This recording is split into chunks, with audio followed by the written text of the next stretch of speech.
The day was grade 6, which is actually not a day but a grade, which should have been made evident by the grade part.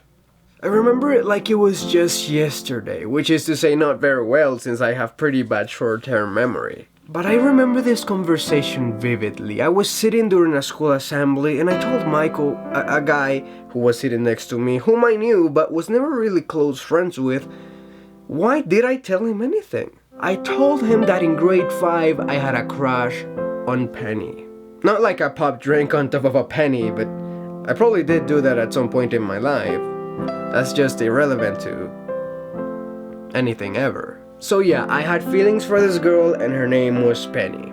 Still is actually, never changed it. Although I should probably change the names of people when telling stories. But if I did, then I would have to get rid of my stupid joke about putting pop drinks on top of coins. So that just proves life is hard.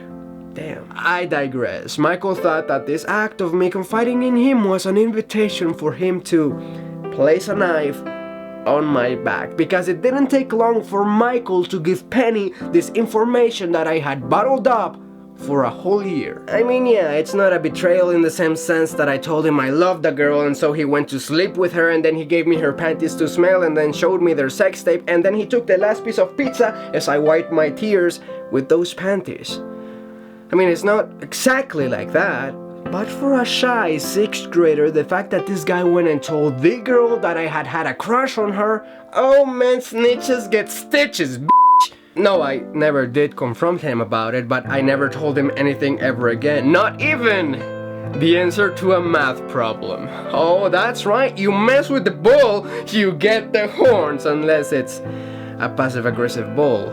In that case, you do get a few death stares when you're not looking. But the story doesn't end there. First of all, I don't know how a girl must feel when they're told, hey, this guy used to like you. Why would you even bring that up? That's like telling an orphan, hey, there was a lovely couple who wanted to adopt you last year. But not anymore, sucker!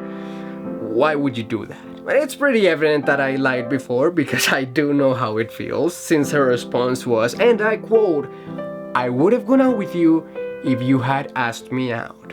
Probably not an exact quote actually, because again, short-term memory, but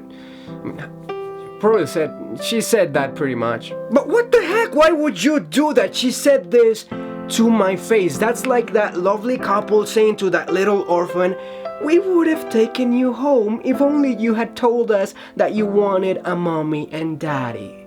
But not anymore, sucker! It's like arriving to a house and the host tells you, we had some amazing pizza, but there's none left. Why do I need to know that there was pizza? I mean, unless you're gonna order some more, or unless you are saving a small slice of pizza and all you want is for me to show that I want that pizza. Was she, in her female way of saying things, saying that if I had asked her out in that moment, she would have said yes? Holy shish kebabs. It only took me, 14 years to figure that one out. I mean, I don't know for sure, but the more I think about it, I am pretty irresistible.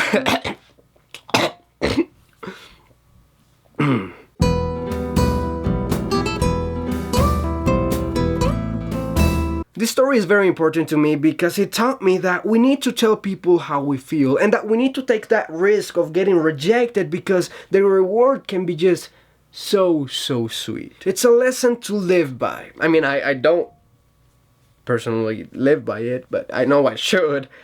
So there's that. Also, girls, you don't have to wait for a guy to ask you out. Even if they are an amazing, kind-hearted, very smart, beautiful person, it might take them 14 years to figure out that you wanted them to ask you out. Just as a random example, throwing that out there. Love you, little case. Remember to subscribe if you haven't. Add me on Facebook, Twitter, all that business is downstairs. And also, you can give me money if you want to through Patreon. Just throwing that out there. It's a thing you can do. But now I gotta go because I haven't been able to stop thinking about that last piece of pizza in the fridge. There really is a piece of pizza. I mean, I hope it's still there. Oh God. See you later, crocodile. So that just proves life is hard. Life is hard? Seriously, bro?